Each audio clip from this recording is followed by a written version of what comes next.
Kami haturkan terima kasih kepada Bapak Profesor Dr. Edi Cahyono MSI yang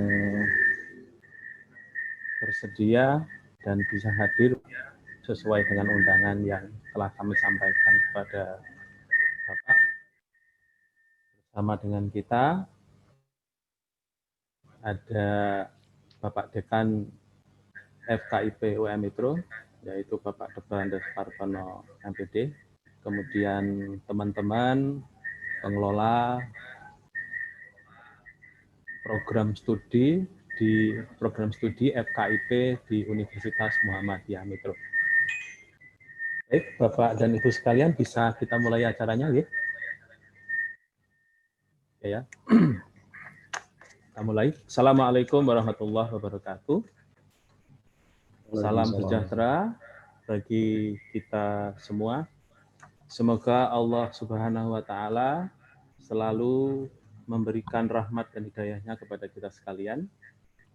Dan insya Allah pada kesempatan ini kita bersama akan menuntut ilmu tentang bagaimana sebaiknya kurikulum MBKM dikembangkan dan dilaksanakan nantinya, khususnya pada tingkat universitas di Universitas Muhammadiyah Mitro yang berkhusus lagi di lingkungan Fakultas Keguruan dan Ilmu Pendidikan Universitas Muhammadiyah Mitro.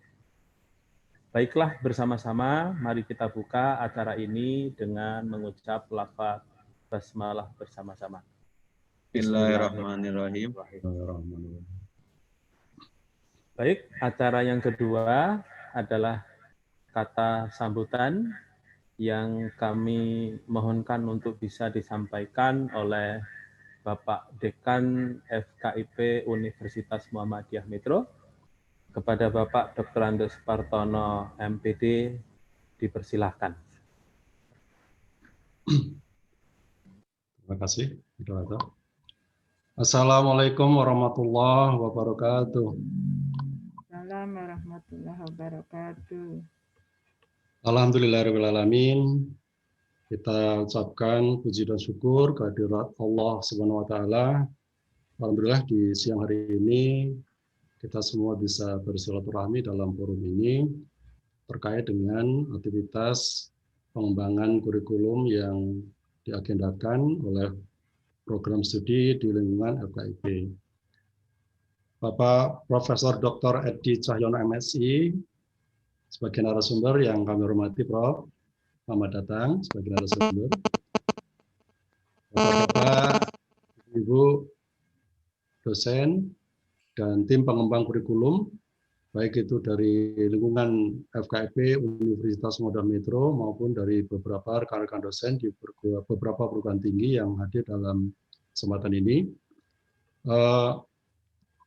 Dalam kesempatan ini, saya secara singkat ingin memberikan respon atau tanggapan terkait dengan penyelenggaraan pada siang hari ini. Yang pertama bahwa kita sadari bersama memang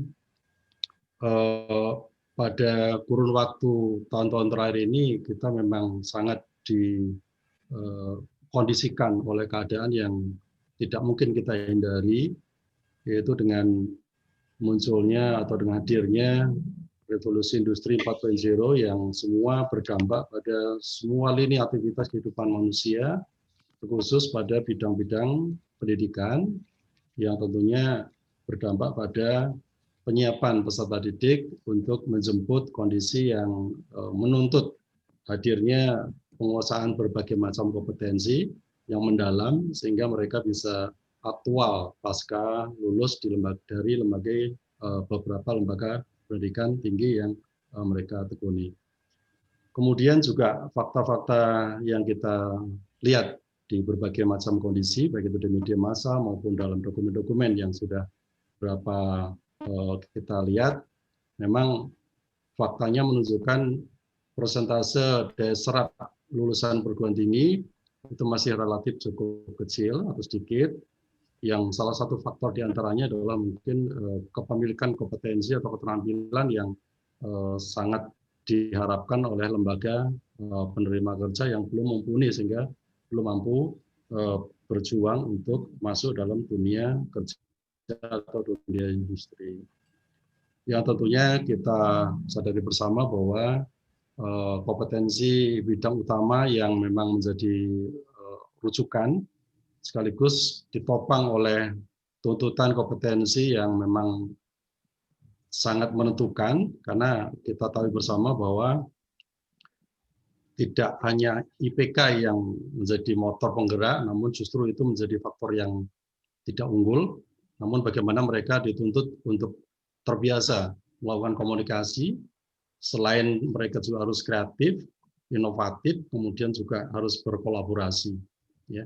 Nah, tentunya penyiapan perangkat kurikulum yang harus disiapkan dalam lembaga perguruan tinggi ini menuntut kepedulian kita semua dalam rangka menyiapkan lulusan seperti itu.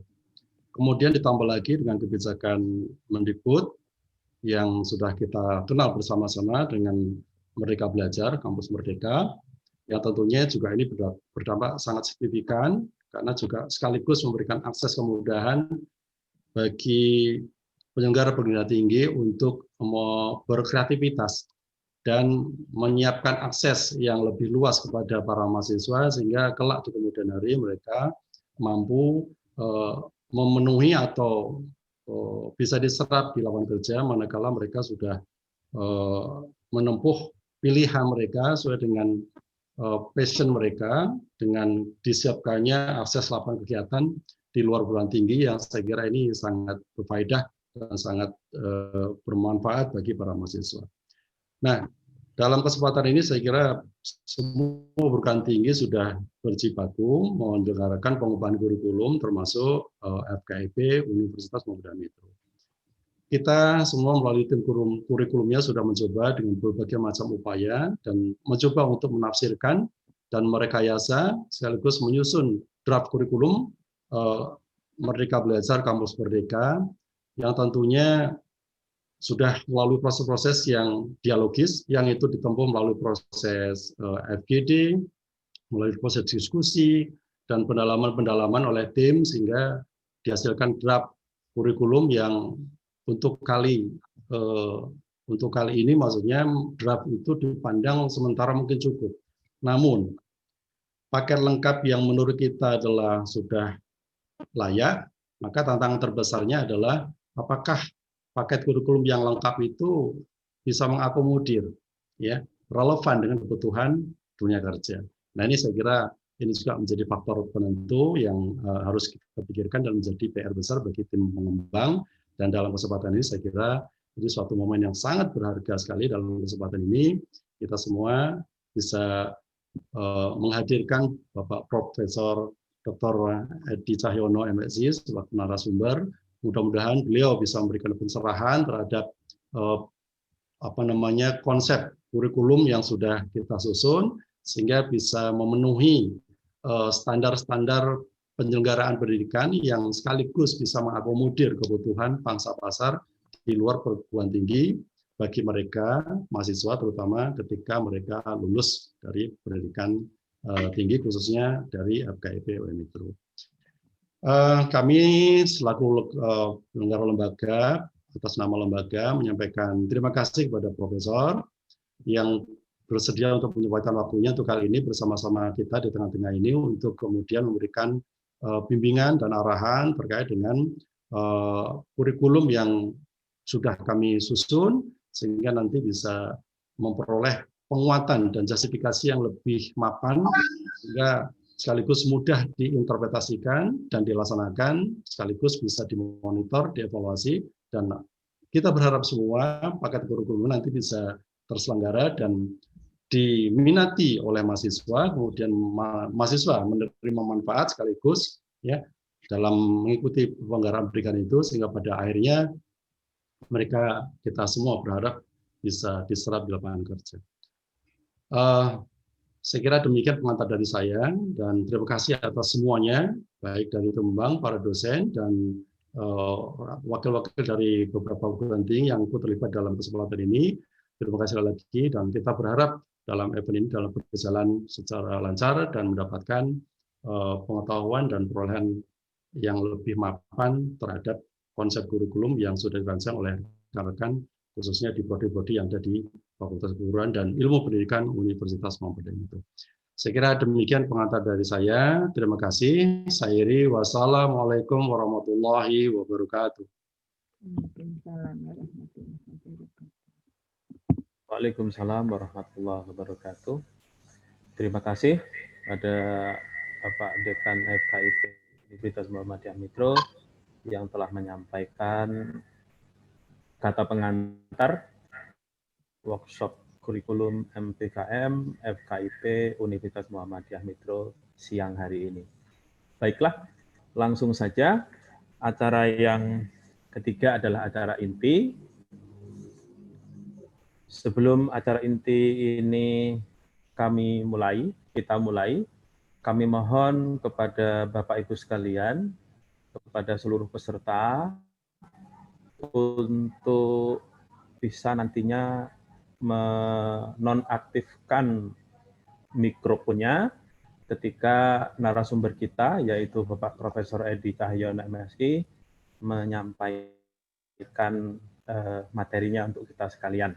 Kemudian selepas narasumber menyampaikan materi, nanti kita juga akan mengundang Bapak Ibu sekalian untuk sharing, untuk tanya jawab terkait kurikulum MPKM yang akan disusun secara lebih baik setelah mendapatkan masukan dari Prof. Edi, sekaligus mungkin nanti ada masukan dan saran langsung dari Prof. Edi. Oke,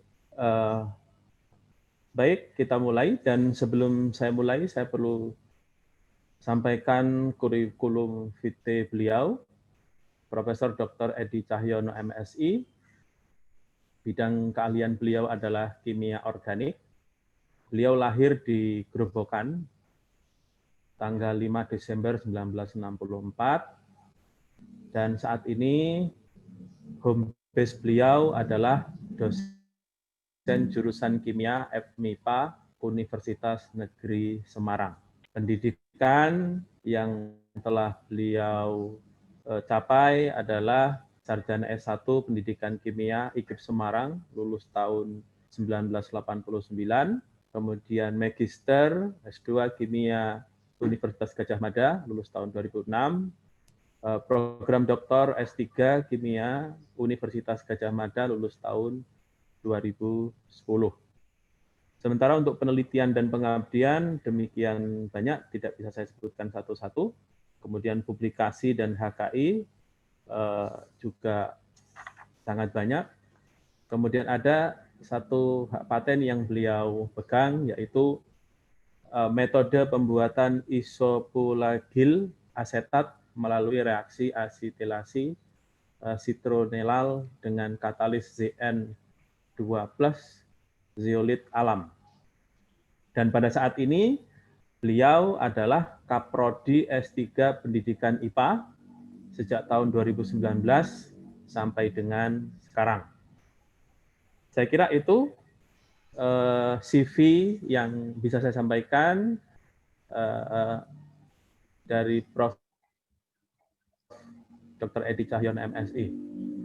Baik, sepenuhnya waktu kami serahkan kepada Prof. Edi. Silakan, Prof. Baik, terima kasih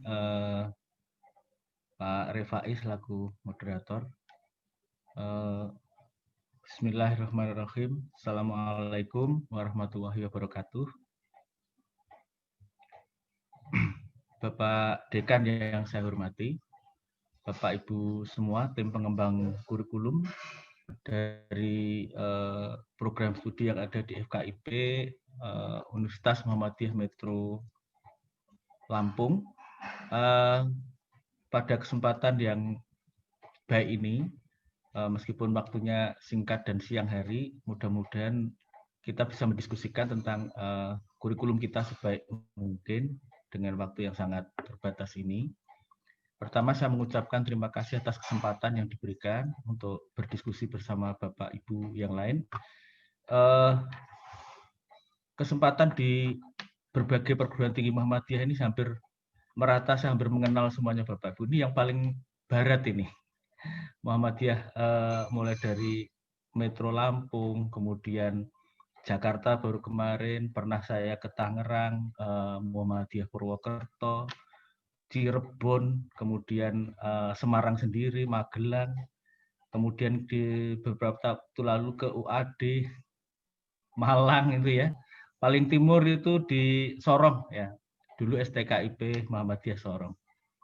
Jadi mudah-mudahan saya bisa mengenal lebih baik dari kurikulum Bapak Ibu juga kekasannya.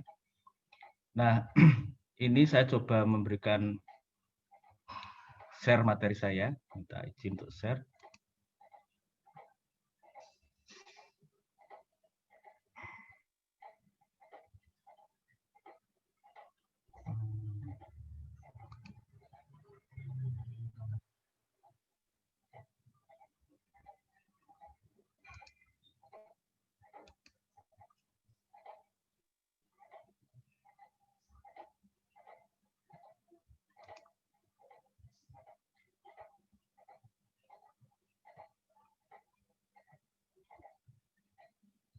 Sudah bisa terbaca Bapak Ibu? Sudah, Prof. Ya. Bentar.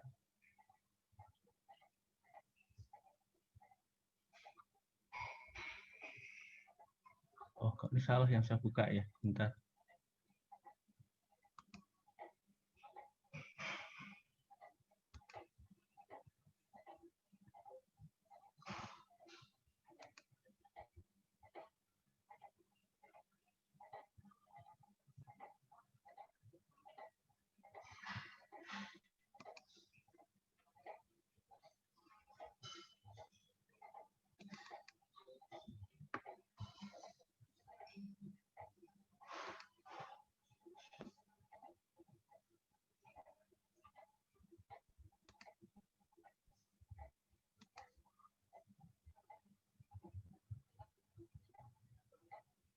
Ya.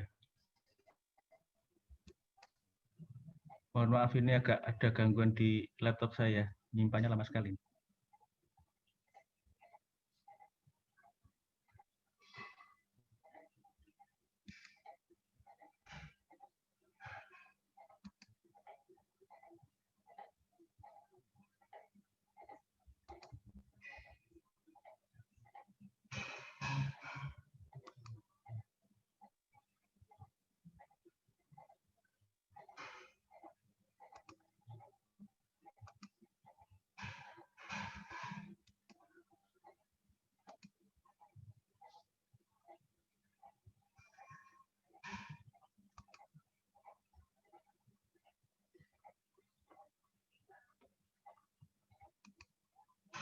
Sudah bisa dilihat Bapak Ibu? Belum ya? Tampaknya belum bisa diikuti ya. Iya, Prof. Belum terlihat, Prof. Tadi sepintas terlihat, terus kemudian hilang lagi.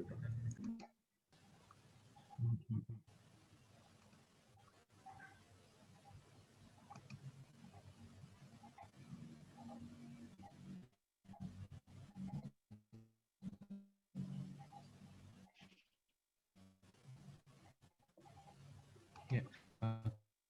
Oke.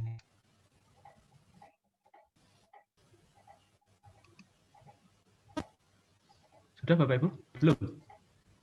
Sudah, Prof. Baik Bapak Ibu, ini yang saya sampaikan. Yang pertama yang saya sampaikan, kita bersyukur beberapa saat lalu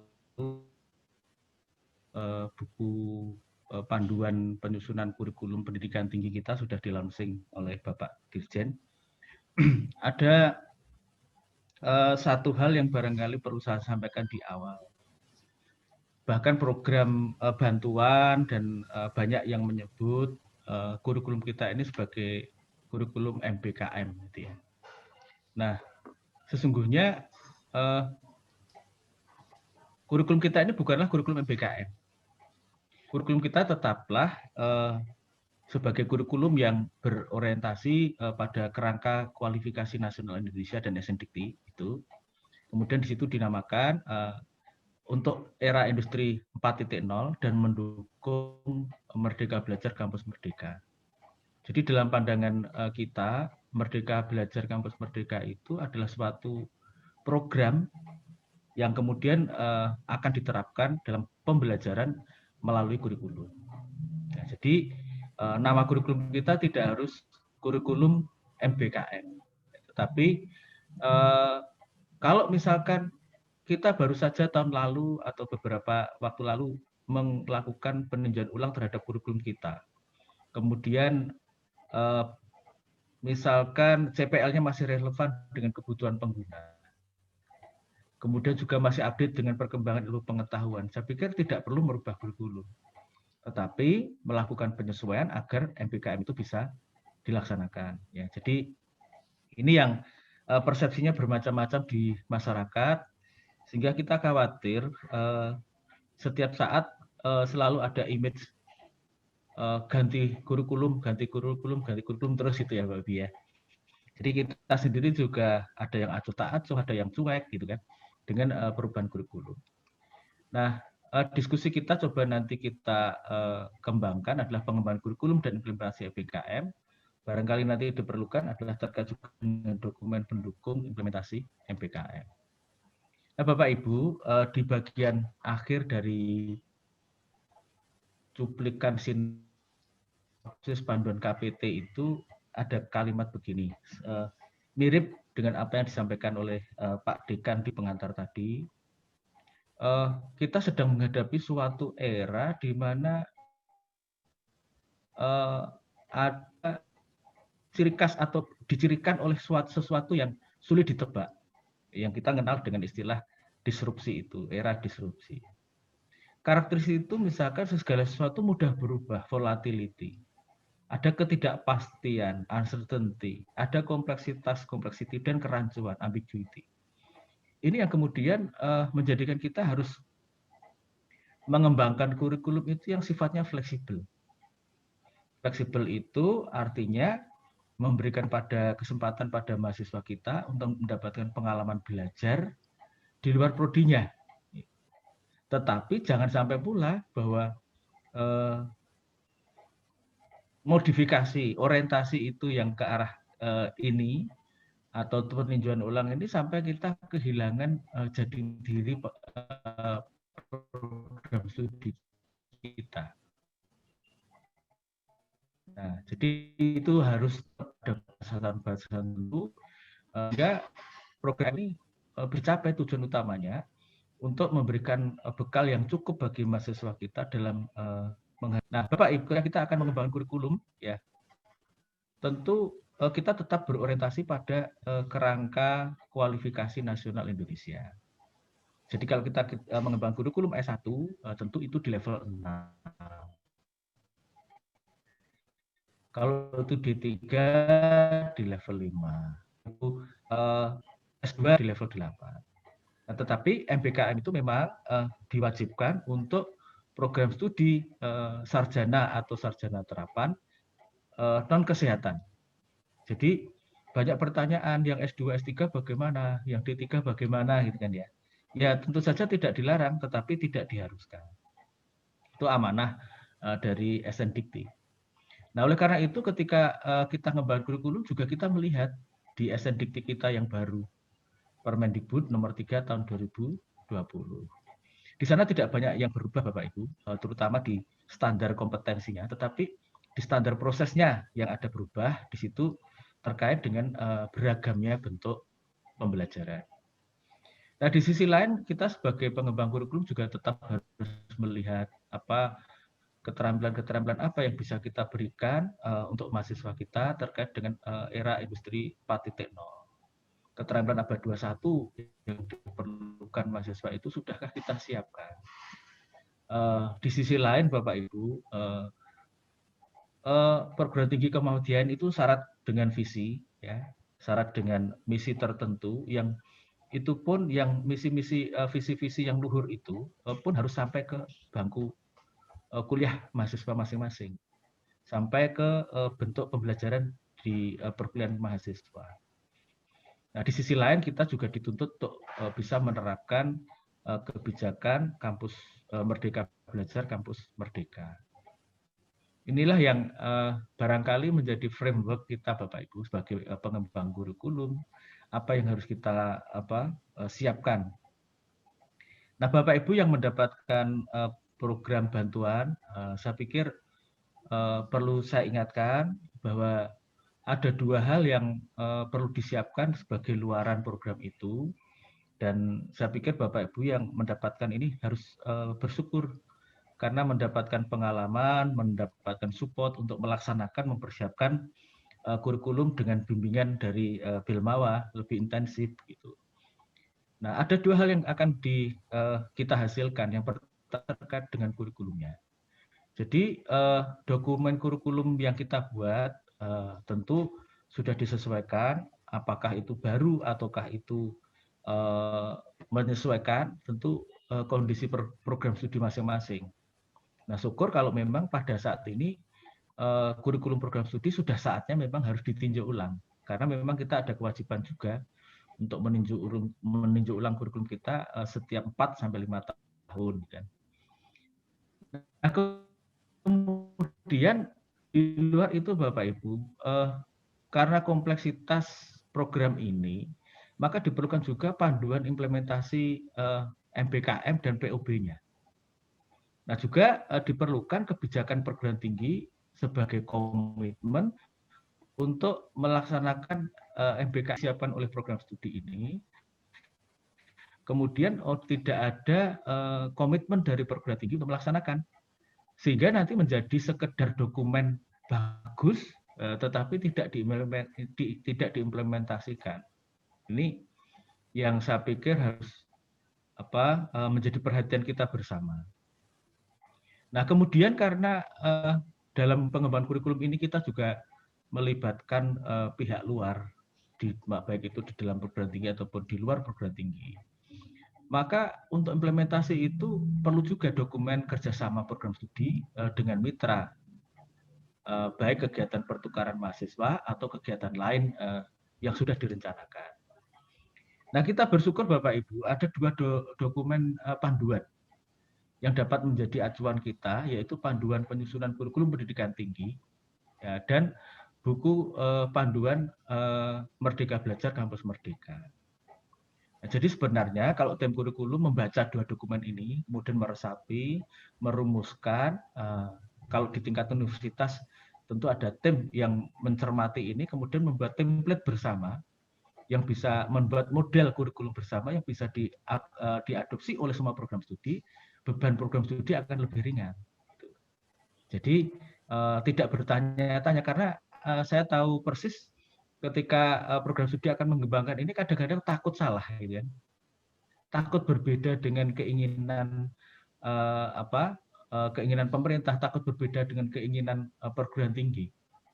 Nah, sepenuhnya kurikulum itu menjadi hak perguruan tinggi, tetapi memang kan ada ketentuan-ketentuan yang harus diikuti, ya. Jadi oleh karena itu kalau ada tim yang mengembangkan ini, kemudian memfasilitasi program studi untuk bersama-sama mengembangkan kurikulum ini akan lebih memperingan kerja prodi. Bapak Ibu, implementasi kurikulum ini kaitannya dengan Merdeka Belajar Kampus Merdeka, kita bisa dilandasi dengan beberapa ketentuan. Yang terdekat adalah Kerangka Kualifikasi Nasional Indonesia, Perpres nomor 8 tahun 2012 dan SN Dikti. Nah, kalau di FKIP Bapak Ibu untuk perguruan tinggi yang penyelenggara pendidikan untuk calon guru, kita juga harus melihat pada Permenristek Dikti nomor 55 tahun 2017 tentang standar pendidikan guru. Nah, di sana cukup jelas dipisahkan bagaimana pendidikan untuk sarjana pendidikan dan pendidikan profesi guru. Sehingga kita tidak terlalu jauh menuntut mahasiswa kita atau kurang pada mahasiswa pendidikan kita. Nah, di tingkat institusi atau perguruan tinggi akan baik kalau sudah ditetapkan visi misi, strategi, tujuan, dan university value. Ada peraturan rektor yang mengatur kurikulum ini, ada panduan akademik, juga ada panduan implementasi. Mungkin bisa menjadi satu, tentu saja bergantung pada skema atau kebijakan yang dirancang oleh universitas. Nah, di penjaminan mutu tentu juga harus menyiapkan POB. Ya, ini untuk kualitas dari pelaksanaan MBKM. Nah, di program studi Bapak Ibu, kurikulum ini hendaknya juga dibekali, dimuati oleh ini keterampilan-keterampilan yang dibekalkan kepada mahasiswa terkait dengan kebutuhan mereka di era industri 4.0. Jadi kalau pada panduan yang 2019 itu fokusnya kita terkait dengan literasi baru, data, teknologi, dan manusia, itu masih tetap, kita tidak sedang move on ya dari KPT 2019 ke sana, itu masih tetap saja, tetapi juga ditekankan dengan seksi for high order thinking skill. Ya, tentu kita dari program studi kependidikan bisa memaknai itu, bahkan bisa menjadi tema-tema skripsi, tema penelitian ya. Bagaimana mengembangkannya dalam proses pembelajaran, yaitu tentang communication, critical thinking, creative thinking, collaboration, compassion, kemudian juga computationology. Nah, program studi tentu memiliki ramuan khusus ya. Mana yang ingin dikembangkan dalam model seperti apa, sehingga program studi memiliki keunggulan. Tentu sudah dipertimbangkan istilahnya apa ya, scientific vision. Visi saintifiknya itu mau dibawa kemana terkait dengan program studi yang Bapak Ibu kelola. Nah, itu bisa menjadi keunggulan masing-masing program studi. Nah, untuk berjalannya ini secara dokumen, tentu ini sangat beragam, bergantung pada perguruan tinggi masing-masing. Untuk implementasi ini ada 3 dokumen barangkali diperlukan, bisa juga menjadi satu. Yang pertama terkait dengan pengembangan kurikulum. Di pengembangan kurikulum itu mungkin di sana diperlukan rasional peninjauan kurikulum, ada landasan-landasannya, juga arah kebijakan perguruan tinggi. Nah, kemudian tahapan pengembangan kurikulum saya pikir kita sudah sangat familiar dengan yang di KPT itu, mulai dari evaluasi kurikulum, kemudian ada profil CPL, bahan kajian, dibuat matrik, kemudian bagaimana desain implementasi MBKM, bagaimana strukturnya, peta kurikulum, kemudian proses pembelajaran dan pemelajaran termasuk manajemennya di situ. Nah, dalam implementasi MBKM tentu perlu juga diberikan rambu-rambu. Bagaimana program studi yang berhak untuk melaksanakan ini, persyaratannya harus bagaimana, mahasiswanya seperti apa, dosen pembimbingnya seperti apa, mitra, dan seterusnya. Bagaimana pola pengembangan kerjasamanya, di semester berapa, itu jadi punya model. Kemudian ada bagaimana mekanisme perencanaan, pelaksanaan, evaluasi, sampai pengakuan. Nah, di samping itu Bapak Ibu, diperlukan juga komitmen dari penjaminan mutu. Jadi ada unit penjaminan mutu yang mengawal implementasi MBKM ini dengan standar mutu, prosedur mutu, juga ada mekanisme monitoring dan evaluasinya. Nah, ini ada dokumen kurikulum yang diharapkan Bapak Ibu. Jadi dokumen kurikulum itu tidak sekedar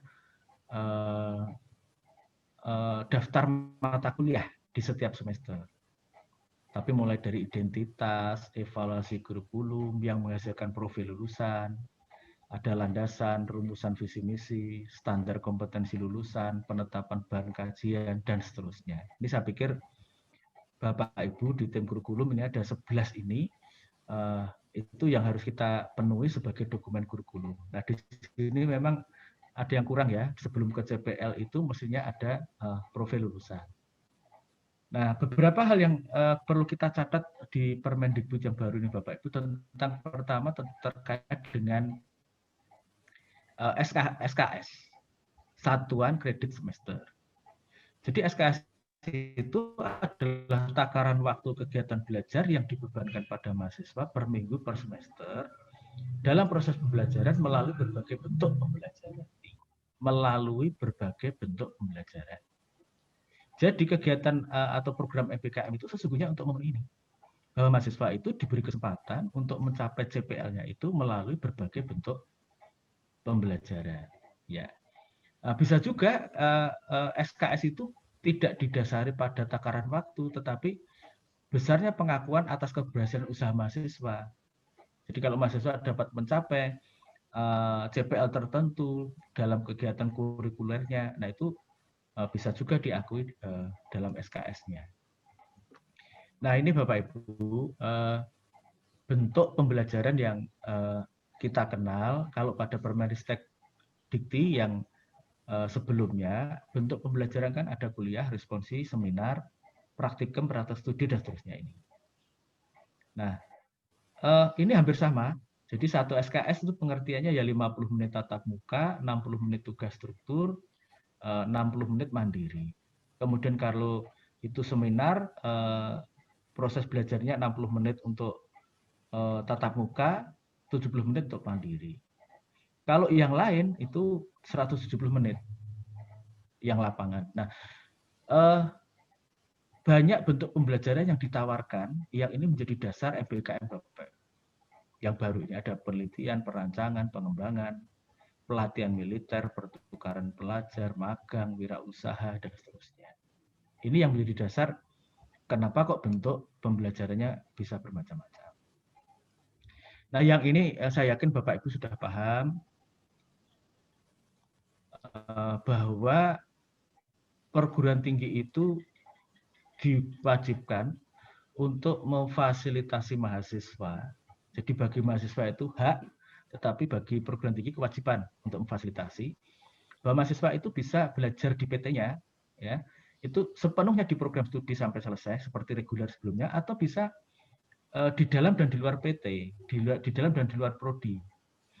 Bisa di prodinya itu 4 semester minimal sampai 11, ya, di dalam prodinya, atau di luar prodi diberi kesempatan maksimal 3 semester, 1 semester di prodi lain dalam satu PT, kemudian 2 semester di PT yang lain, di prodi yang sama atau berbeda, atau 2 semester di luar PT. Nah, bisa juga 1 semester di luar PT, 1 semester di PT yang lain. Itu totalnya 3 semester setara dengan 120 SKS. Nah, ini yang menjadi kewajiban kita Bapak Ibu, bahwa tugas kita itu menyusun atau menyesuaikan kurikulum agar dapat mengimplementasikan kampus merdeka. Kemudian memfasilitasi mahasiswa dan menawarkan. Jadi mahasiswa itu tidak bebas-bebasnya mencari mata kuliah apapun untuk pengganti 60 SKS itu, tetapi tetap dalam arahan program studi. Agar apa? Agar mata kuliah yang dipilih, kegiatan dipilih itu bisa tetap mencapai capaian pembelajaran yang sudah ditentukan oleh program studi. Ini bentuk kegiatan MBKM, saya pikir Bapak Ibu sudah memilih mana yang akan dilakukan di program studinya masing-masing. Apakah pertukaran mahasiswa, magang, asistensi mengajar di satuan pendidikan, penelitian, proyek kemanusiaan, wirausaha, atau studi independen, gitu ya, atau membangun desa. Jadi tentu sudah punya pilihan. Nah, kemudian ketika merumuskan dalam kurikulum, saya pikir ini sudah sering saya sampaikan, waktu sosialisasi maupun BIMTEK pemenang bantuan itu, yang saya sampaikan Bapak Ibu, kita tetap mendasarkan peninjauan kurikulum kita pada KKNI, kemudian juga pada evaluasi kurikulum. Baik itu tracer study dasarnya, kemudian juga pilihan atas keterampilan abad 21 yang dikembangkan, visi misi, tujuan strategi, dan university value, juga perkembangan iptek di program studi masing-masing. Itu kemudian kita rumuskan sebagai profil lulusan. Nah, dari profil kemudian dikembangkan CPL. Nah, ini yang saya pikir Bapak Ibu harus tetap berkoordinasi, tetap berkomunikasi dengan program studi yang sejenis, terutama terkait dengan penetapan CPL pengetahuan dan CPL keterampilan khusus. Karena kalau yang CPL sikap dan keterampilan umum kan sudah ada di dalam SNDT. Nah, saya lanjutkan saja ini Bapak Ibu gambarannya. Seorang mahasiswa itu bisa menyelesaikan studinya di dalam prodi itu seperti biasa reguler dengan ketentuan maksimal 14 semester, minimal 144 SKS. Bisa juga dia menempuh ini MBKM itu. 1 semester di luar prodi dalam satu PT, 2 semester di prodi lain atau prodi sejenis di PT yang lain atau di luar PT. Ini yang kegiatan-kegiatan MBKM di luar pertukaran mahasiswa. Ya. Nah, yang perlu saya sampaikan di sini, dalam kondisi yang sekarang ini, kita sudah dilatih dengan situasi pandemi ini untuk menyelenggarakan kegiatan daring, pembelajaran daring. Oleh karena itu, pertukaran mahasiswa bisa saja dilakukan bauran. Sebagian masih luring di prodinya, sebagian melaksanakan pembelajaran di luar perguruan tinggi itu secara daring. Itu pun sangat memungkinkan.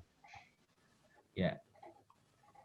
Nah, ini bentuk pengakuannya Bapak Ibu. Nah, saat ini saya pikir yang paling memungkinkan adalah dalam bentuk structure form.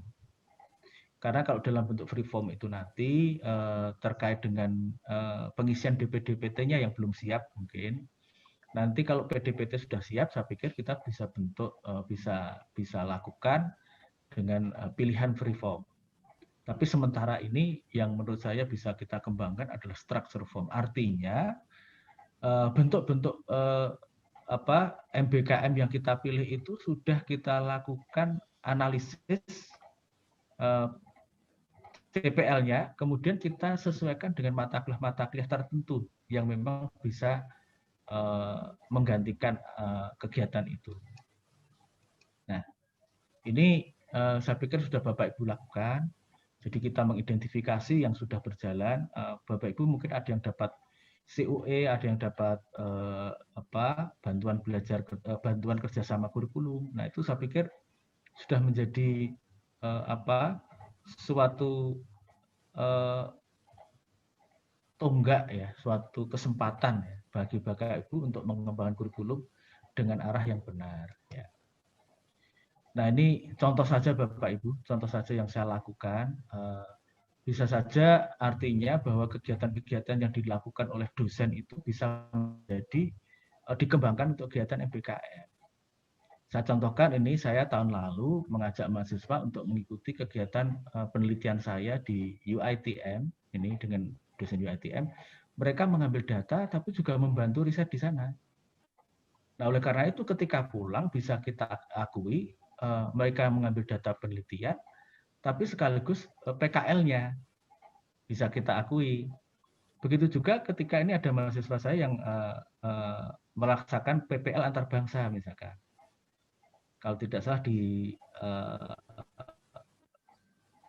Vietnam waktu itu.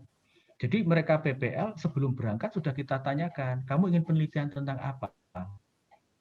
Nah, kemudian di sana di samping PPL sekaligus juga mengambil data untuk penelitiannya, sehingga itu bisa menjadi percepatan kelulusannya.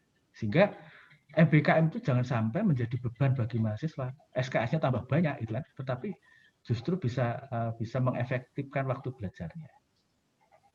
Begitu juga pengabdian pada masyarakat pun kita bisa melibatkan mahasiswa kita.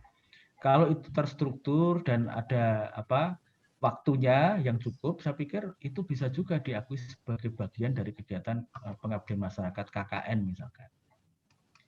Nah, ini adalah tahapan pengembangan kurikulum. Saya pikir Bapak Ibu sudah sangat paham, mulai dari pembentukan profil yang didasari analisis kebutuhan, kajian iptek, visi, evaluasi kurikulum, itu kemudian dikembangkan CPL, dibuat matrik antara CPL dengan bahan kajian, kemudian ditetapkan mata kuliah, SKS-nya, kemudian diorganisasikan dalam bentuk struktur kurikulum dan peta kurikulum, dan kemudian dilengkapi dengan RPS perangkat pembelajaran RPS, rencana tugas, bahan ajar, dan seterusnya. Jadi ini adalah langkah-langkah kita untuk menyiapkan kurikulum. Ya. Nah, ini evaluasi kurikulum yang bisa dilakukan, tidak bisa sampaikan. Nah, bahan kajian Bapak Ibu. Nah, ini maaf ada yang salah ya. Ini bukan bahasa Indonesia tapi kimia sekolah ya. Nanti bisa saya perbaiki. Kita mungkin kajian itu apa sih gitu ya? Mungkin kita bisa mulai dari body of knowledge kalau program studi kependidikan kita di FKIP untuk menyiapkan guru itu ya paling tidak 3 hal yang harus mereka kuasai. Bidang keilmuannya, kemudian pedagogik dan ini keterampilan mengajarnya, kemudian teknologi yang digunakan untuk mengajarkan itu juga teknologi yang diperlukan untuk pengembangan ilmunya.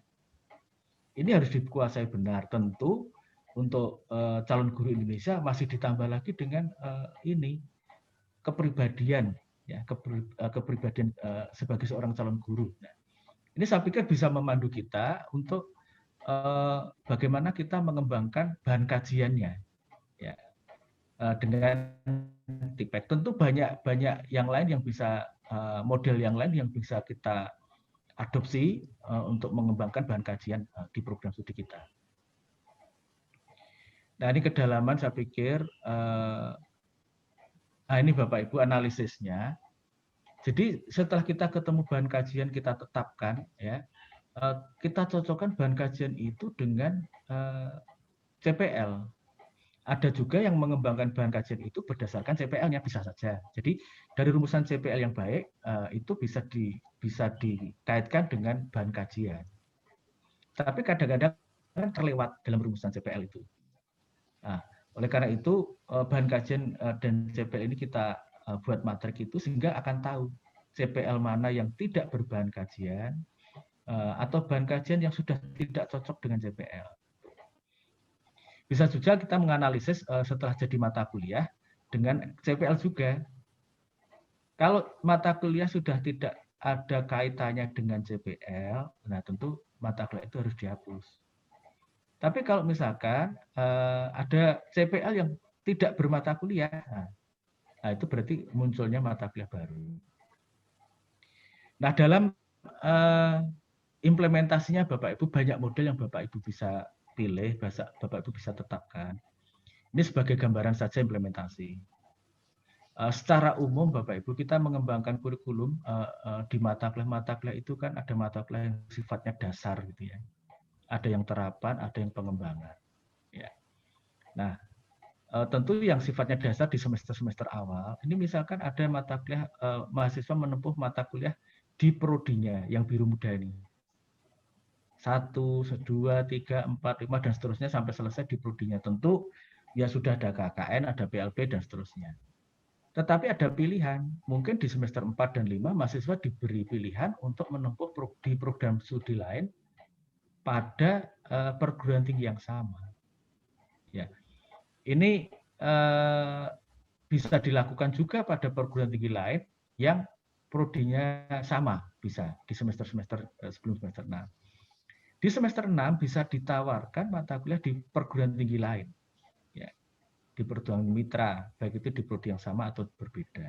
Tapi biasanya kolega kita itu pada PT yang pada PD program studi yang sama.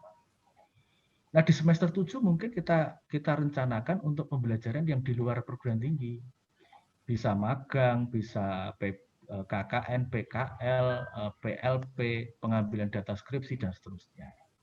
Nah, tentu Bapak Ibu di program studi yang bisa mengembangkan. Nah, saran saya, kalau kita menyiapkan mata kuliah di luar program studi di prodi yang berbeda, itu penyetaraannya dengan mata kuliah pengembangan.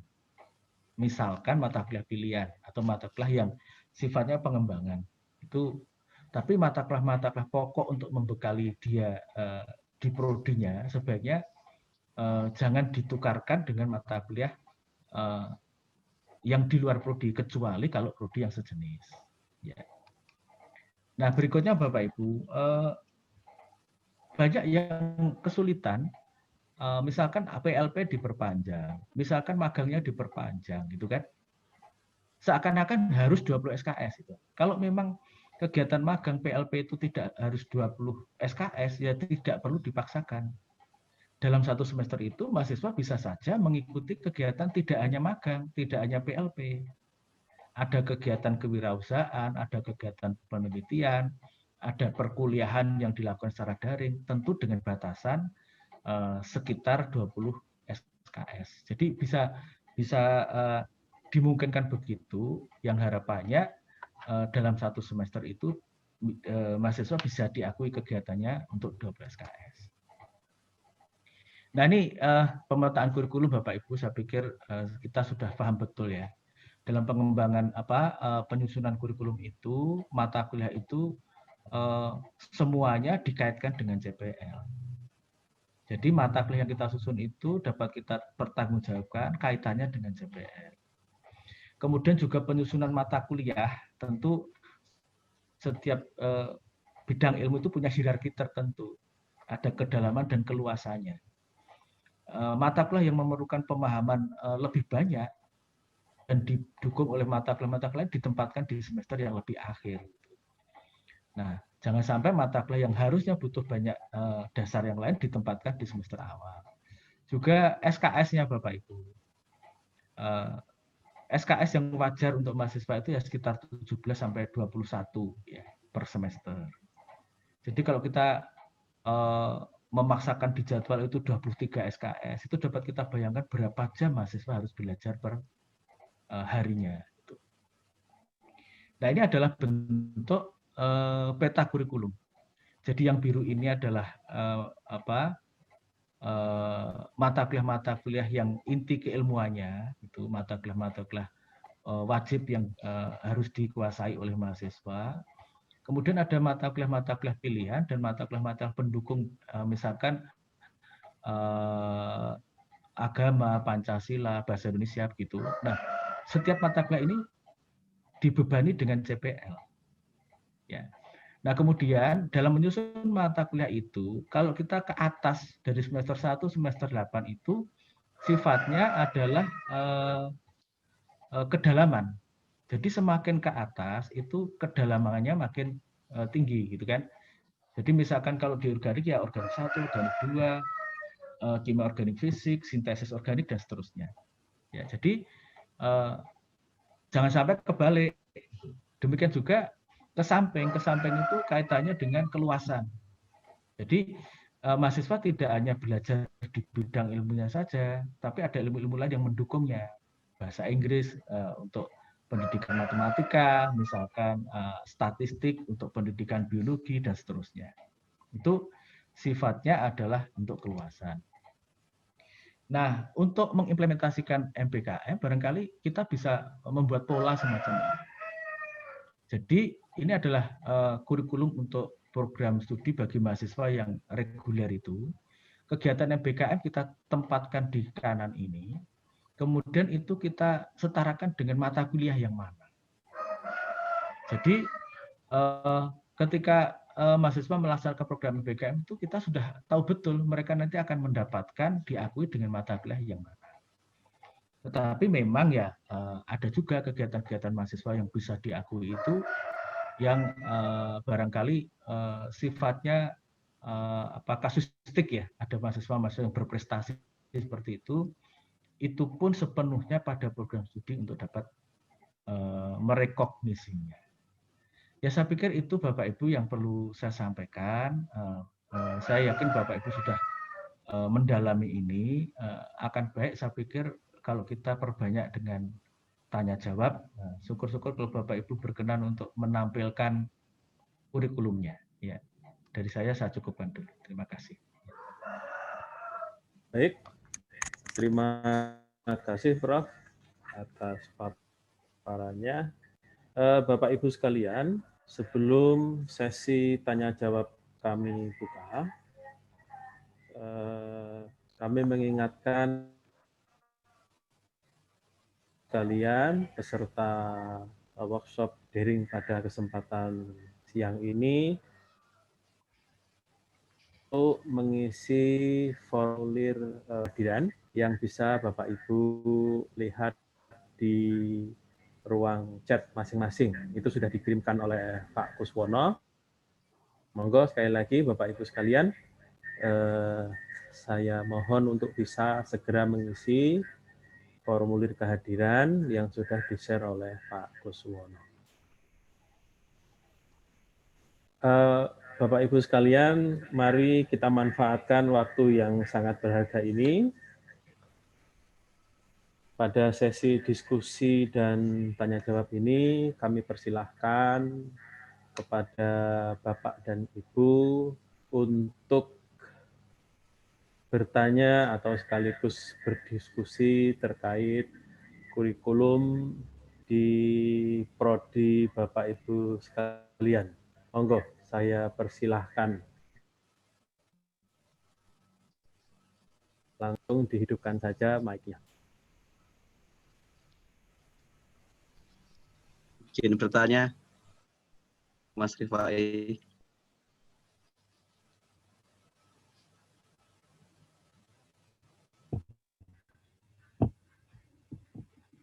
Silakan Pak. Oke. Ya. Silakan Mas Agil. Monggo.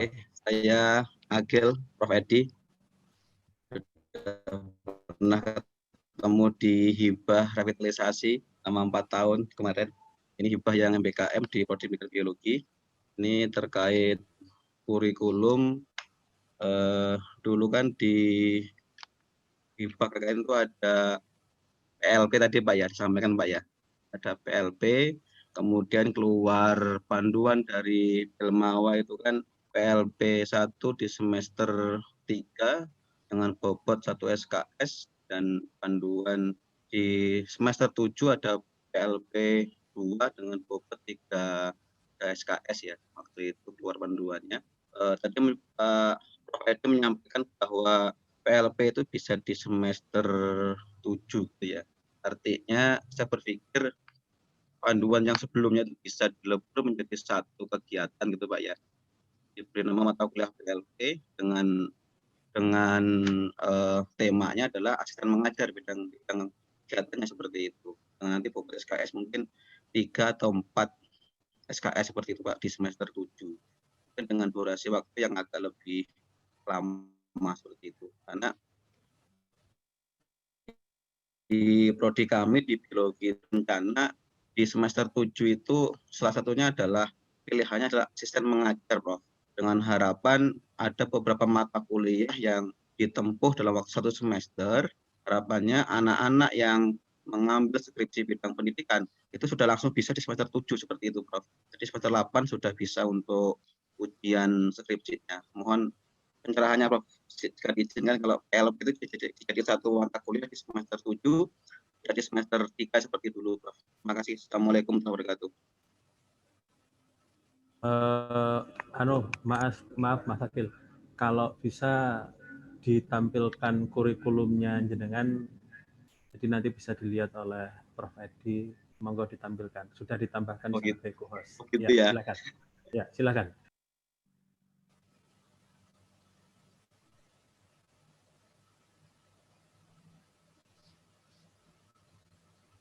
Bentar saya carikan dulu ya draftnya ya.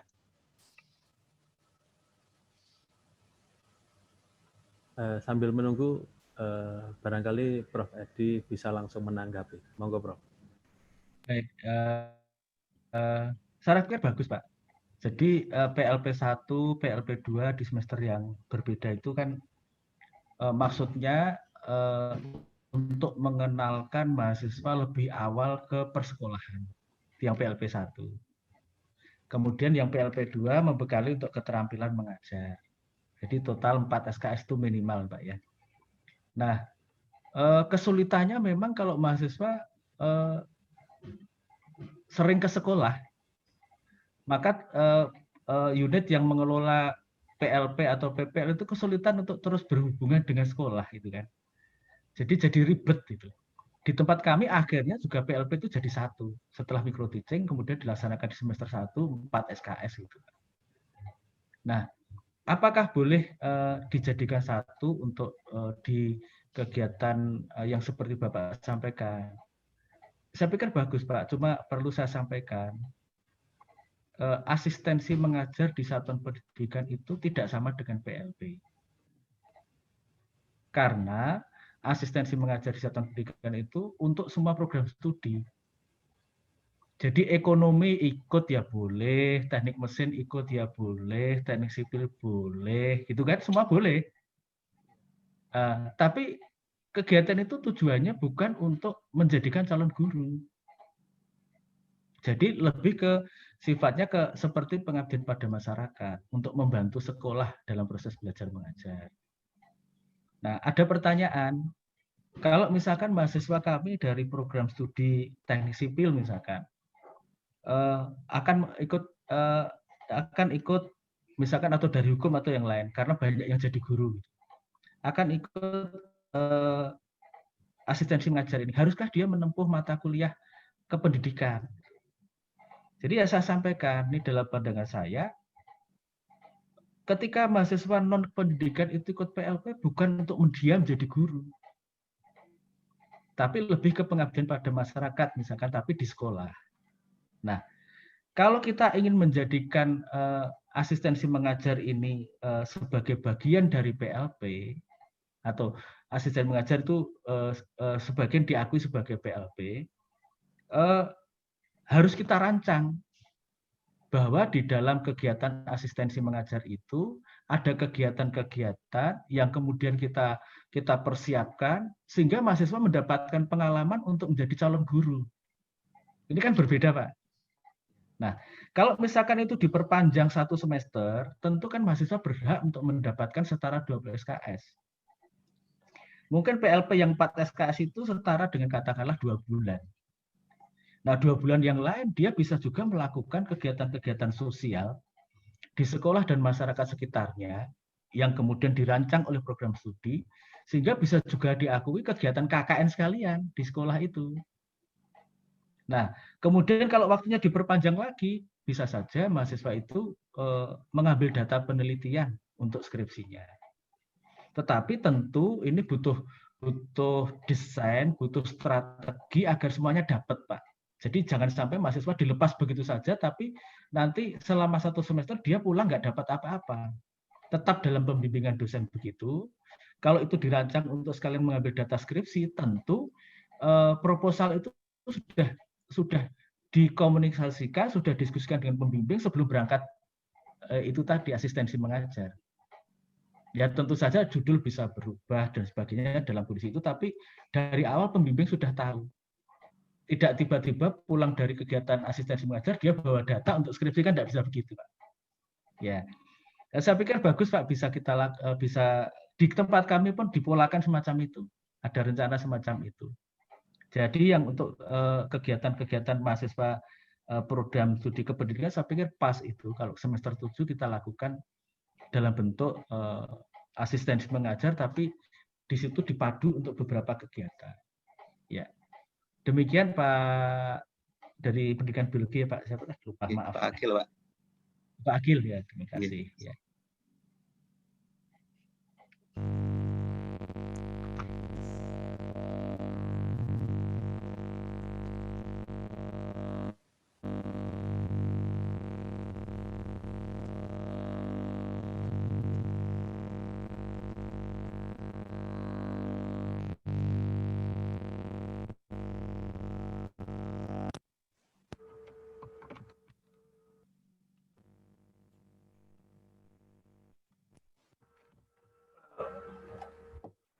Mas Akil, ya. Mungkin kita menampilkan kurikulumnya biar Prof. Edi mungkin bisa.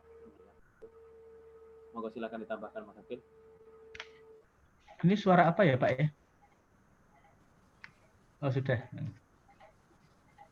Jadi ini Prof. Edi gambaran yang baru disusun oleh tim beberapa hari yang lalu gitu ya, bahwa sebarannya seperti ini, ya seperti ini. Kemudian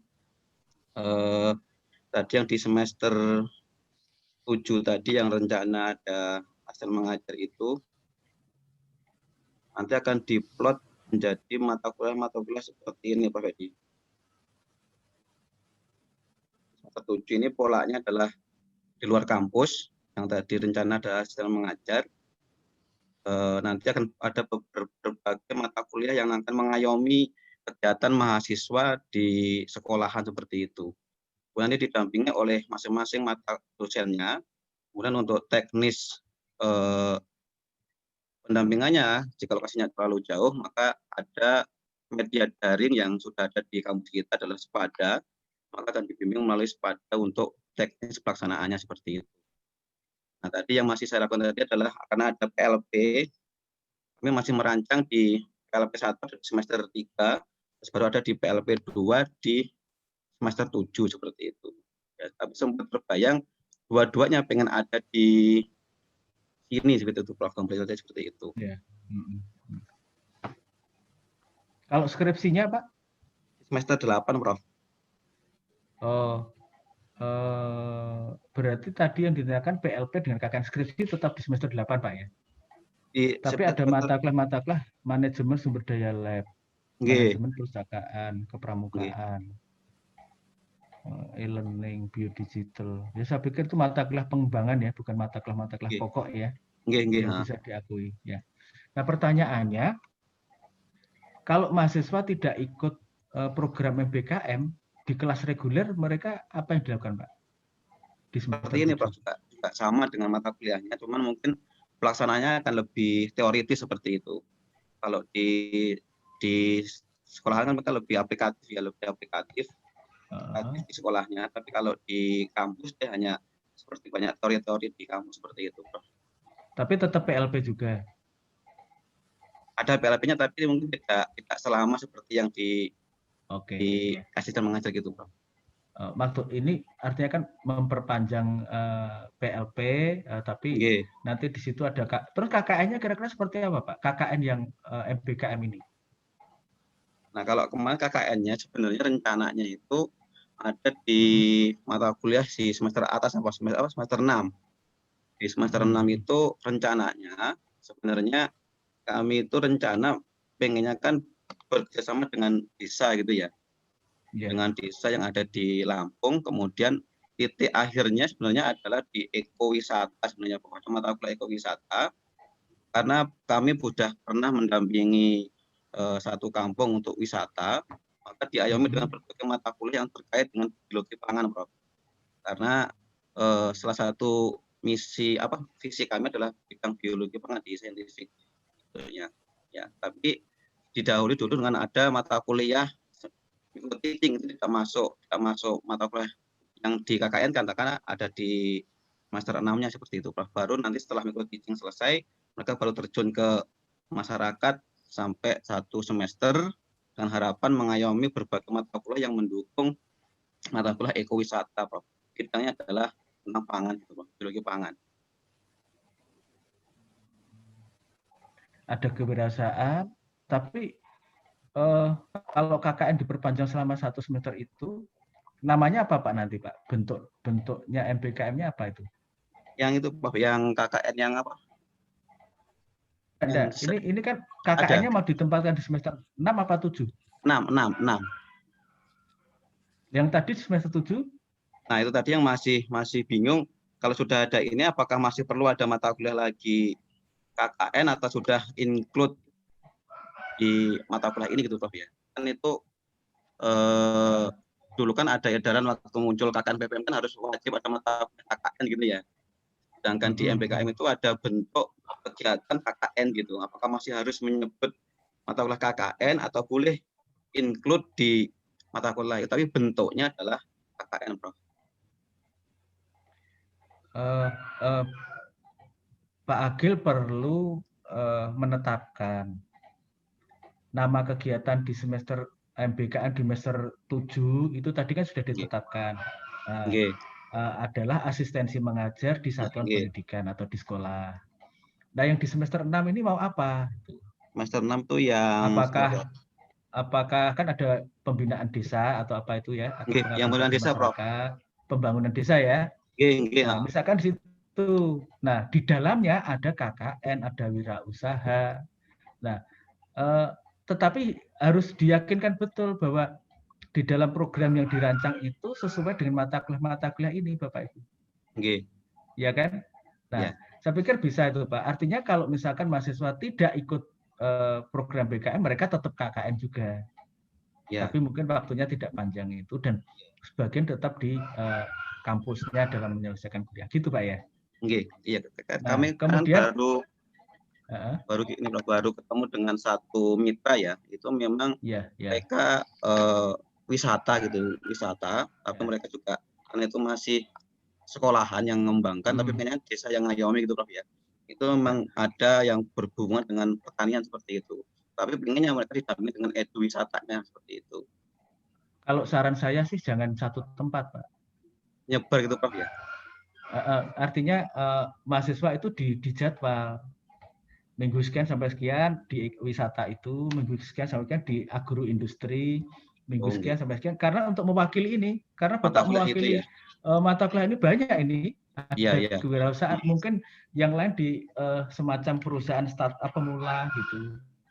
Jadi mahasiswa mendapatkan pengalaman betul seperti itu. Itu dikemas di dalam kegiatan yang Bapak tadi. Nah, ini kan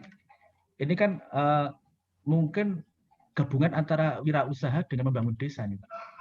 Nggih, iya, Pak. Ya. Nah, itu sebagian itu wirausaha,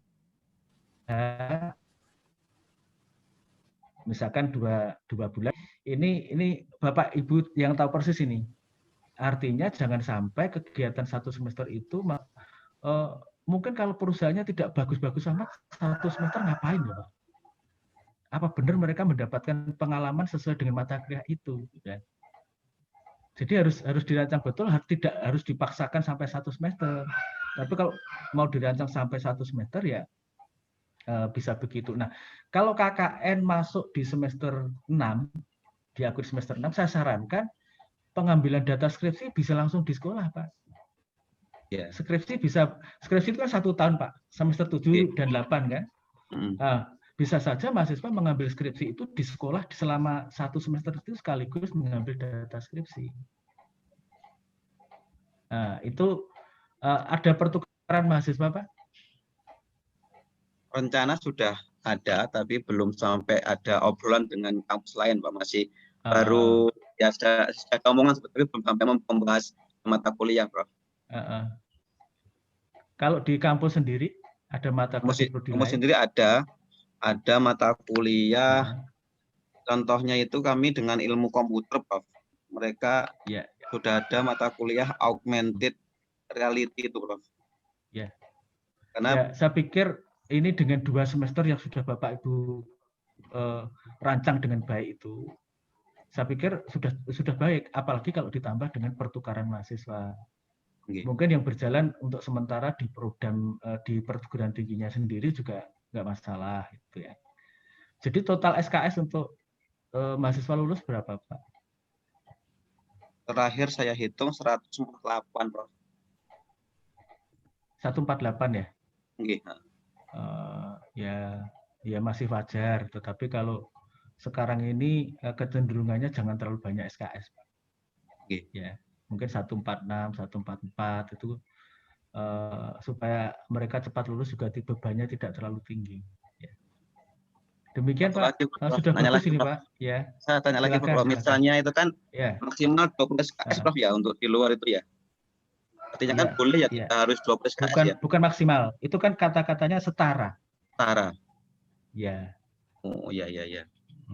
Setara dengan 12 SKS. Jadi kalau misalkan Bapak perhitungkan benar gitu ya, yang dilakukan mahasiswa katakanlah lebih sedikit 21 SKS atau kurang sedikit 18 SKS pun nggak masalah.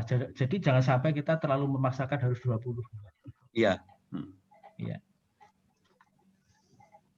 Makasih, Prof. Iya, Pak Akil. Baik, terima kasih Mas Akil, Kaprodi Pendidikan Biologi FKIP Universitas Muhammadiyah Metro. Baik, kami undang kembali kepada teman-teman pengelola prodi untuk bisa sharing materi atau menyampaikan unek-uneknya terkait hibah yang diterima dari KMKBM. Kami persilahkan Bapak dan Ibu sekalian.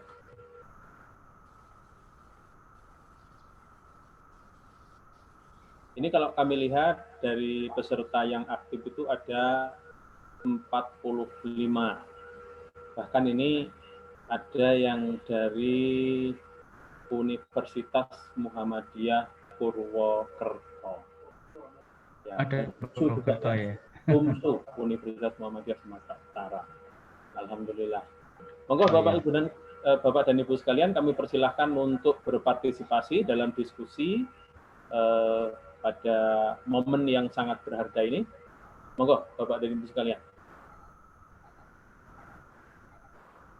Coba saya. Oh, monggo Pak Dekan. Oke. Baik, Prof. Izin bertanya nih, Prof. Oke, silakan. Ada 3 ini. Ini lebih kepada mungkin konseptual atau paradigma terkait dengan ini kayaknya arahnya ke MPKM. Yang pertama, Prof, ketika MPKM itu akan diakomodir, muncullah pertanyaan baru yang menggeliat begitu, manakala mahasiswa di suatu LPTK itu diberi keleluasaan untuk memilih ya lapangan kegiatan di luar PT yang tentunya ya walaupun tadi disarankan disesuaikan dengan CPL begitu, tapi kemudian boleh juga paradigma yang mengizinkan atau membolehkan atau bisa saja itu direkomendasikan dia memperoleh semacam keahlian baru begitu Prof ya, sehingga memang ujungnya akhirnya alumni LPTK katakanlah ketika dia nanti magang di perusahaan, kemudian dia terjun di kewirausahaan, maka dia ujungnya akan jadi wirausaha. Artinya bukan jadi guru gitu Prof ya. Memang ada travel itu yang pertama. Kemudian yang kedua, ketika katakanlah LPTK atau UM atau PTS begitu ingin berkolaborasi MOU dengan katakanlah perusahaan, apalagi perusahaan multinasional atau internasional, maka kendalanya di depan mata itu ada. Jadi kadang-kadang perusahaan itu melihat mahasiswa yang dari PTS itu mungkin bisa jadi itu persepsi mereka belum memenuhi standar mereka gitu, sehingga sulit untuk diterima, diakomodir untuk katakanlah magang di perusahaan besar itu ya, maka itu kita jadi kesulitan padahal kita menginginkan itu gitu ya, menginginkan itu karena punya ekspektasi yang cukup besar ya, ketika sudah selesai di perusahaan itu maka harapannya si mahasiswa ini akan kelak ketika lulus itu punya bekal keterampilan yang cukup karena magang yang cukup di perusahaan itu yang kedua. Kemudian yang terakhir, ketika mereka mengambil kegiatan di luar, kemudian katakanlah expert pada bidang tertentu, ahli tertentu atau skill tertentu, maka di situ kita punya kendala standarisasi kompetensi keahlian yang akan dimiliki, sehingga kalau dia diklaim memiliki kompetensi yang baru, maka lembaga penerima kan akan mempertanyakan, loh Anda kan dari LPTK, ini ketika ini hanya kuliah atau magang 6 bulan atau setahun, maka bagi kami nggak cukup. Nah, ini berkaitan dengan validasi pengakuan kompetensi yang dimiliki ketika si mahasiswa itu sudah memilih aktivitas kegiatan di luar kampus atau di luar program studinya, di luar PT. Jadi mungkin itu Prof, mohon pencerahan. Terima kasih Prof. Ya. Baik, yang pertama Pak ya memang sangat mungkin mahasiswa kita itu mendapatkan pengalaman lebih di luar kampus, sehingga nanti dia mungkin mengambil profesi yang berbeda dari rencananya yang dia cita-cita semula jadi guru, tapi dia mendapatkan misalkan pengalaman berharga dari suatu startup atau industri yang tadi disampaikan contohnya biologi di perusahaan agro, itu bisa saja dia berubah gitu. Nah, tentu saja ini tidak salah sepanjang itu bisa ditekuni oleh mahasiswa dengan baik. Nah, kemudian kalau misalkan PTS perusahaan-perusahaan besar BUMN, kemudian ada mungkin Lampung banyak industri-industri besar Pak ya, di Lampung ya Pak ya. Nah, tentu yang pertama bisa kita lakukan adalah pendekatan pada industri itu. Sebenarnya apa yang diinginkan oleh industri itu untuk syaratnya. Nah, mungkin untuk rintisan Pak, kita perlu menyiapkan beberapa mahasiswa dulu seperti yang distandarkan oleh perusahaan itu. Nah, mungkin tidak semua sebanyak-banyak dulu mahasiswa kita yang kita berangkatkan, kita siapkan, apakah itu dalam keterampilan tertentu, kita siapkan di kampus. Ketika beberapa mahasiswa itu sudah menunjukkan kinerja yang baik di sana, saya pikir berikutnya menjadi jalan mudah bagi adik-adiknya yang lain. Tentu tetap ada kualifikasi lah, supaya ke sana harus ada seleksi, itu bisa saja dilakukan. Baik itu seleksinya internal ataupun oleh perusahaan yang kita tuju. Nah, kemudian untuk keterampilan tambahan, kompetensi tambahan itu idealnya memang ada perolehan sertifikat kompetensi. Ya. Jadi akan baik kalau perguruan tinggi atau program studi memilih mitra yang di situ menyiapkan kegiatan sehingga mahasiswa mendapatkan sertifikat kompetensi. Ya. Jadi misalkan tadi biologi ya, di wisata misalkan. Di wisata itu ada kompetensi, sertifikat kompetensi untuk menjadi pemandu wisata, itu ada. Ada kompetensi misalkan di bidang pertanian terkait dengan kompetensi tertentu yang bisa saja terkait dengan bidang ilmunya. Anak kimia mungkin di perusahaan atau di di laboratorium tertentu bisa saja dia mendapatkan sertifikat sebagai analis, itu bisa saja. Jadi kalau ingin lebih diakui Pak Dekan, mungkin kita harus memilih institusi mitra yang di situ menyediakan sertifikat kompetensi. Nah, di industri-industri besar itu Pak, sepertinya dia menyertakan itu. Kadang-kadang mereka juga digaji gitu, tapi kadang-kadang juga diikutkan dengan sertifikat kompetensi untuk bisa terjun di industrinya. Nah, itu memang bagus kalau kita bisa menjalin kerjasama yang demikian. Tapi tipikal mahasiswa kita ini kan menyiapkan untuk calon guru. Oh, iya. Jadi mungkin juga kita harus tidak terlalu berharap banyak ke arah sana. Dari program studi yang pendidikan guru ini tentu akan baik kalau dia bisa mengenal sekolah dengan baik, mulai meneliti, pengabdian dan seterusnya. Tapi tentu saja pengalaman-pengalaman dia membantu sekolah dalam mengembangkan bahan ajar, media itu saya pikir sesuatu yang lebih baik kalau mereka dibandingkan mereka hanya di kelas itu ya. Di lapangan dia bisa merencanakan sesuatu yang bisa memecahkan permasalahan sekolah. Ya, saya ini mungkin ada yang ikut di KMP ya Pak ya, kampus mengajar perintis ya. Ada yang terlibat Pak. Kemarin sempat ada nama UM itu, tapi nggak tahu mungkin ada kuota, mungkin Prof ya, kuota yang kemudian akhirnya tidak ikut serta. Oh nggak dapat. Oh biasanya pakai SD. Nama UM itu sempat masuk itu di deretan perguruan tinggi yang ada listnya begitu, tapi nggak tahu ketika ujungnya mungkin terkait dengan dapat kuota mungkin Prof. Iya iya. Di KMP itu dari mahasiswa prodi apapun Pak, yang memang banyak PGSD. Nah itu di sana mereka diminta untuk membantu bisa kegiatan belajar mengajarnya, kemudian membantu terkait dengan teknologi pembelajaran, misalkan terkait dengan TIK dan administrasi. Nah, itu contoh. Jadi mungkin ini ya, kita di dalam prodi sendiri perlu punya visi Pak. Scientific vision-nya program studi kalau biologi tadi kan misalkan wisata dan agroindustri misalkan itu Pak ya. Misalkan kayaknya ke arah sana biologi. Itu dikembangkan betul ke arah sana. Jadi sebagai penguat di samping dia sebagai seorang calon guru, tapi ada keterampilan, ada pengetahuan lain yang diarahkan ke sana. Mungkin yang lain juga punya hal semacam ini. Tapi di sisi lain juga sebagai calon guru biologi kuatnya di mana? Ya sebentar lagi ya.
Mungkin Bapak Ibu bisa menyampaikan pertanyaan lagi.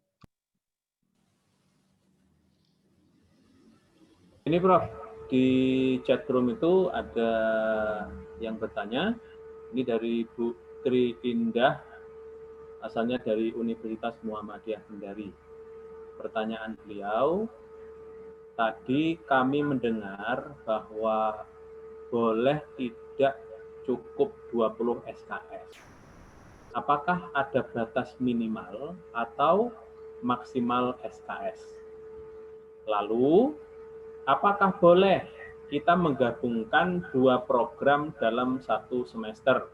Contoh, 10 SKS untuk asistensi mengajar dan 10 SKS untuk riset. Demikian Prof pertanyaannya.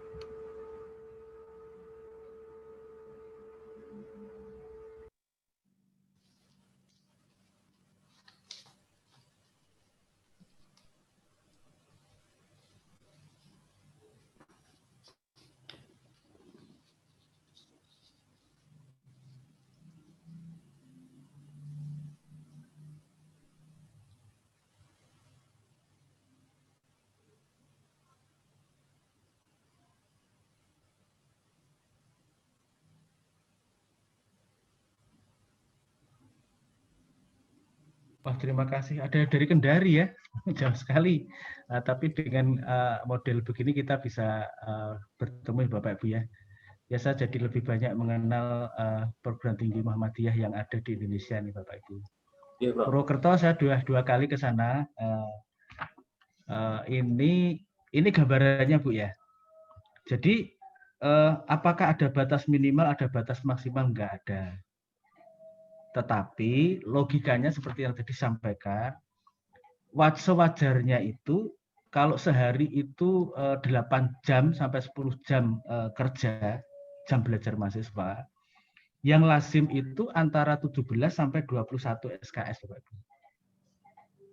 Jadi kalau kita menyediakan mata kuliah sampai 23 SKS, berapa waktu yang diperlukan mahasiswa untuk belajar? Apakah mahasiswa punya kemampuan seperti itu? Jadi ya, maksudnya dibatasi atau diberi perkiraan 12 SKS itu agar mahasiswa itu ketika melakukan kegiatan 1 semester penuh itu jangan hanya dihargai 4 SKS, 5 SKS gitu ya. Program studi harus mengatur seperti yang dilakukan biologi tadi, agar mahasiswa selama melakukan kegiatan 1 semester penuh itu bisa dihargai kira-kira 12 SKS. Itu maksudnya. Jadi kurang boleh. Kalau lebih jangan banyak-banyak, 21 lah itu wajar. Nah, kemudian apakah boleh gabungan seperti tadi yang saya contohkan di biologi contohnya. Kalau misalkan kegiatan wisatanya itu bagian dari kegiatan wirausaha atau kegiatan yang lain itu, kalau dipandang tidak cukup membekali mahasiswa dengan mata kuliah sebanyak itu yang bervariasi. Ya jangan semuanya dalam bentuk wirausaha. Mungkin yang lain membangun desa. Ya. Bahkan begini Bapak Ibu, kalau misalkan mahasiswa itu harus magang 1 semester di sekolah atau di industri tertentu. Padahal kalau kita lihat kegiatannya monoton, hanya bisa kita akui katakanlah 10 SKS. Bisa saja dia ikut kuliah di prodinya dengan daring 10 SKS. Atau seperti tadi yang saya contohkan, kegiatan di lapangan itu misalkan yang setara dengan KKN, pengabdian masyarakat sekian bulan, kemudian nanti wirausaha sekian bulan, kemudian lagi membangun desa. Nah, kalau kegiatan kita mengharuskan semacam itu ya boleh-boleh saja, Bu. Jadi tidak harus asistensi mengajar harus 20 SKS, misalkan membangun desa harus 20 SKS, magang tidak harus. Kalau kondisinya yang bisa kita analisis, bisa kita identifikasi, penghargaannya hanya 10 SKS, bisa saja itu dalam 1 semester itu kegiatannya adalah kegiatan campuran. Gitu. Ini ada di panduan KPT Bapak Ibu. Begitu Bu dari Kendari ya, jauh-jauh ya, salam untuk teman-teman di Kendari. Oke, kami persilahkan kepada Bapak dan Ibu sekalian yang ingin menyampaikan atau menampilkan kurikulumnya sedikit banyak nanti bisa coaching sebentar dengan Prof. Edi, kami persilahkan. Silakan mungkin Pak Kuswono atau Pak Gus Wibowo itu. Refai, apakah suara saya dapat diterima dengan baik di situ? Iya Pak. Jelas Pak. Alhamdulillah. Iya, saya khawatir nih kayaknya sinyalnya kok nggak penuh. Oh, jelas Prof. Silakan.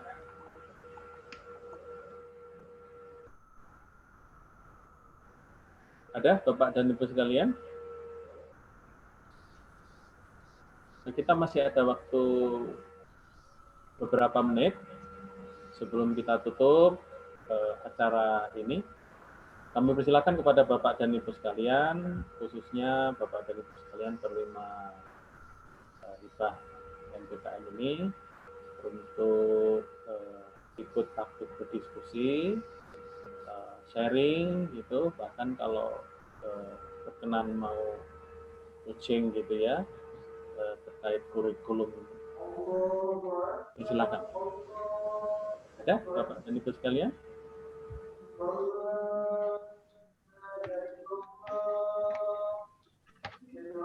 Baik. Sepertinya sudah tidak ada lagi Prof yang atau ditanyakan oleh para peserta. Sebelum kita akhiri closing statement-nya Prof. Baik ya.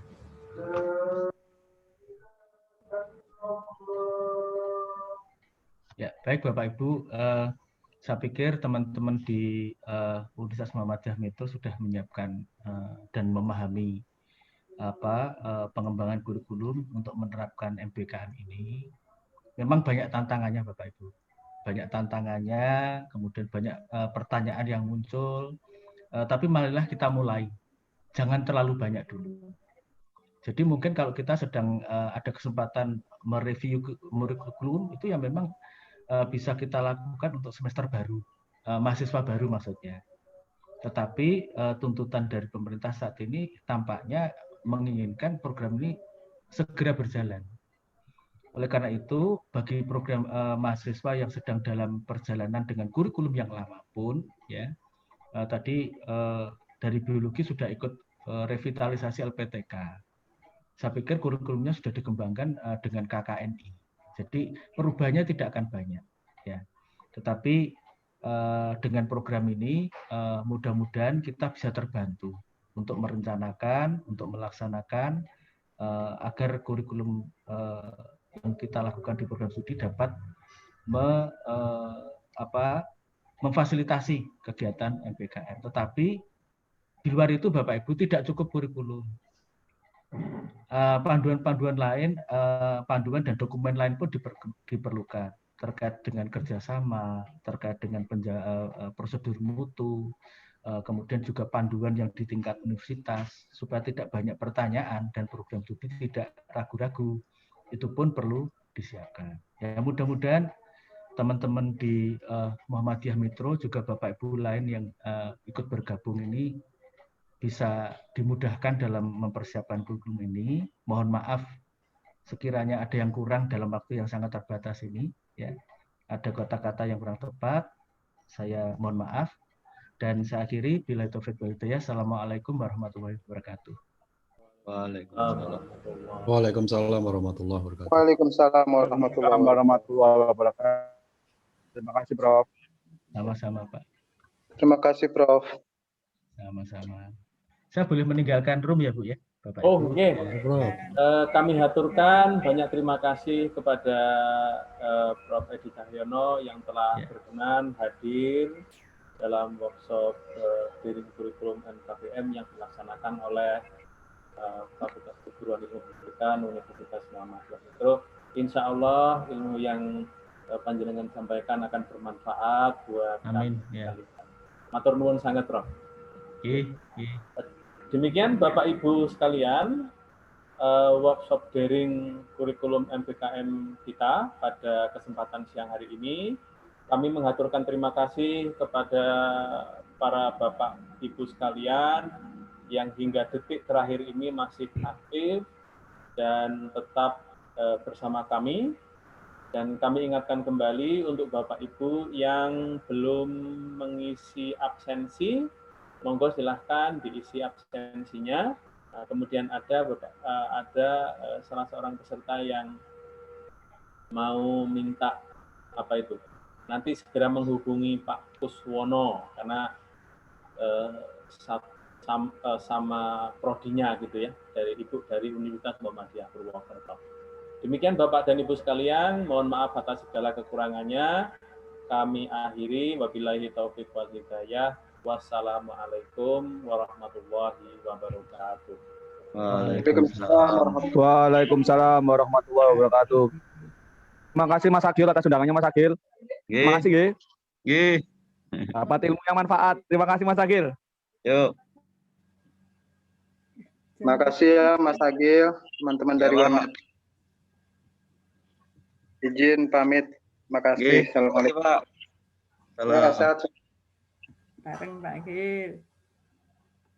Mungkin Ibu siapa tadi Ibu yang dari Universitas Muhammadiyah Purwokerto, Bu Sumiatun, bisa langsung menghubungi Pak Kuswono. Bu Sumiatun ada di sini, Bu Sumiatun Septianingsih, Kaprodi Pendidikan Sejarah Universitas Muhammadiyah Purwokerto. Ini Pak Kuswono juga sudah aktif ini. Ada Bu Sumiatun? Assalamualaikum Bu Sumiatun. Oh, enggak ada. Ya, ya. Oke. Sudah selesai Bapak dan Ibu sekalian. Sekali lagi terima kasih atas kehadiran Bapak dan Ibu sekalian, terutama Pak Dekan yang sudah aktif dari awal sampai dengan akhir pertemuan. Terima kasih Pak Dekan. Oke, Sami-sami.